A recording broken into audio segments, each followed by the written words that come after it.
I need that money. I really, really do. I need that money. I really need that money.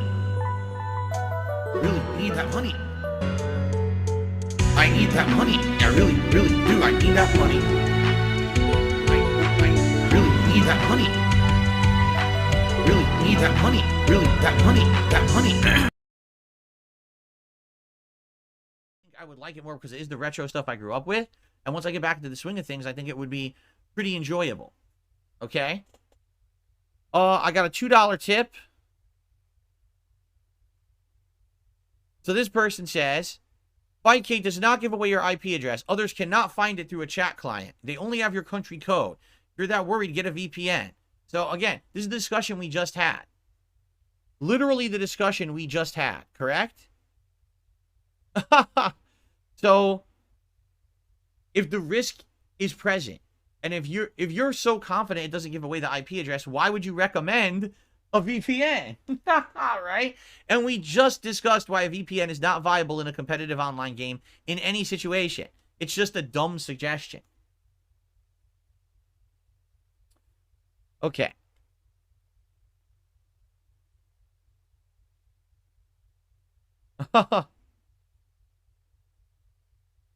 Well, Kirk tipped $1 and said, what about Helldivers tonight? Well, I just played Helldivers last night, or yesterday.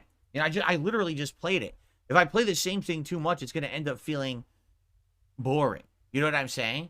That's the thing. Like, I don't want to just play the same thing over and over ad nauseum, so I think I would not be doing that. By the way, I received a $5 tip. I don't know who it's from because I think it was anonymous, but FYI, PayPal froze it. So whoever did a $5 tip, your tip was frozen. Now, there's various reasons why this would happen.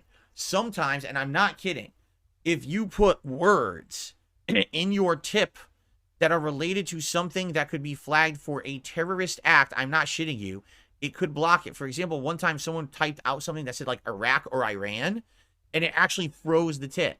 If you put something in there about bombs, I'm serious, these things get flagged on PayPal. And your tip gets frozen for like 2 days, and then they review it, and then they clear it. Whoever did the $5 tip, I can't see who you are, and I can't see your tip message because it got frozen by PayPal. So I'm sorry. I hope it goes through eventually, but I don't get to see any of your information, and I literally can't shout it out because it got frozen. So I'm sorry for that. Obviously, you know, I wish it went through and I could give you a shout out like everybody else, but I can't because PayPal froze it. Okay, I received an incredibly generous $30 tip this morning from Dan the Man. We are going to see for the first time ever the new $30 tip animation. Are you ready for this? I don't think you guys are ready for this. Are you ready for this animation?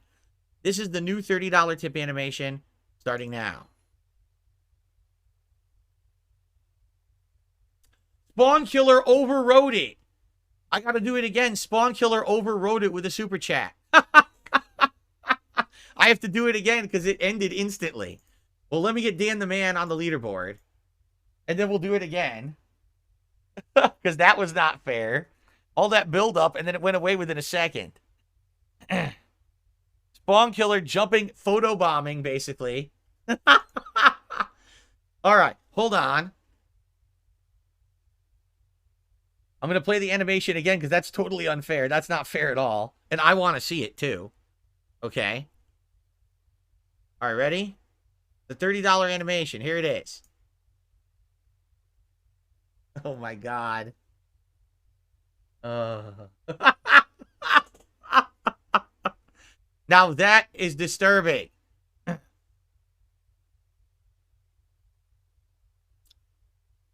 is absolutely disturbing. And that's only one of the 4 new ones. That's the first one you've seen. There's a $10, $20, and a $50 animation as well. And I promise you, one of those is even more disturbing than that one. Right? Like, why would I start early? King Gogan says, I saw some Reddit posts. Someone claims you can use a packet sniffer and you get the other player's IP address. This is pretty nutty, so I'm not doing it. Forget it. I can never play Fightcade, guys. And again, I don't blame the Fightcade makers. That's not the intention of why they made the client. They made it for posterity, for old school fighting games, to have them be viable, to be played online, so you can still have vibrant communities. They're not designing their thing to be foolproof from these kind of malicious people. So I'm very glad I didn't put myself in harm's way. And in fact, I'm going to go as far to say this. How much do you want to bet that a lot of the people who have been yelling at me and calling me names and insulting me for a decade, saying that playing it on console was the wrong way to do it, literally were doing that to goad me into using Fightcade so that I would get doxxed?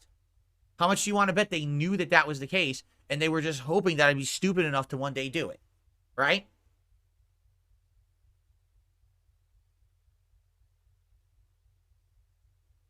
I guarantee it. Not everyone, of course, but I guarantee you that's the case. So that's what I mean. I got to be very skeptical. When I start hearing people scream at me about certain things, I definitely got to start being more skeptical about it. It just sucks because, man, I was craving old school fighting games. I was literally looking forward to tonight and tomorrow night a ton because I was like, man, if I can get old school fighters in the rotation, that would be so much fun to be able to play and you know. But no, I'm not allowed to do that. Not me. I'm the one guy who can't do it. Everyone else can, but not Phil. No, it's not for Phil. Right? What's up, Game Boy? How you doing? Okay.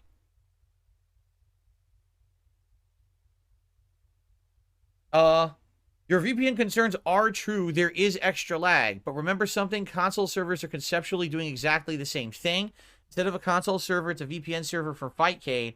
That's how both work to protect your IP. VPN servers are built for speed. They're significantly faster.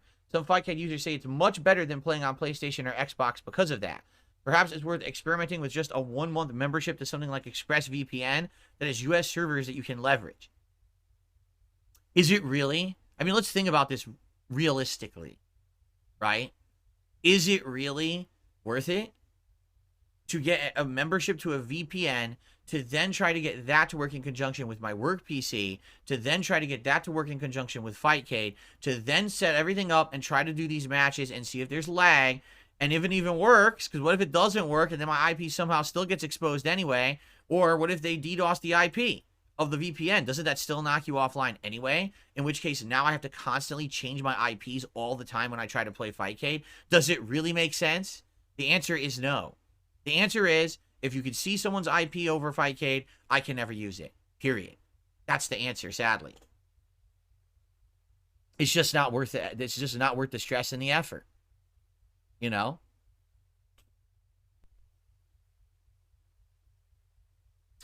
All right. I guess it's time to adjourn. And by the way, no, I won't need a long break before we start with Elden Ring here. I just got to pee quick, and then we're going to jump right into it. So, all right, everyone. Well, thank you for the honest podcast. I certainly was not expecting this. Seriously, after all the years of people screaming at me to play Fightcade and telling me I was in the wrong for not doing it, and literally outright insulting me and my intelligence for playing console classic fighters, to find out today that it was never viable to begin with and always a huge liability is pretty ironically hilarious to me. So I want to say thank you for being honest on the show. I didn't make a horrible mistake that wouldn't have, you know, paid off and would have ended up being all screwed up for my business. Thank you so much. I really do appreciate that. And sadly, we can't do Fightcade ever. It's just off the table for now. Sucks ass, right? But it's life, I guess. At least I found out before disaster struck. So, it is what it is.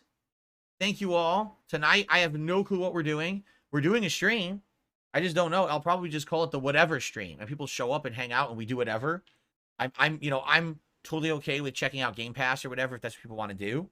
But I guess we'll see. And tomorrow on the podcast, I guess we'll talk about how it went. All right? All right, guys. Thank you for watching. I'll see you tomorrow. Hello, everyone. Darkside Phil here. The only detractor channel that I watch is Doody Streams.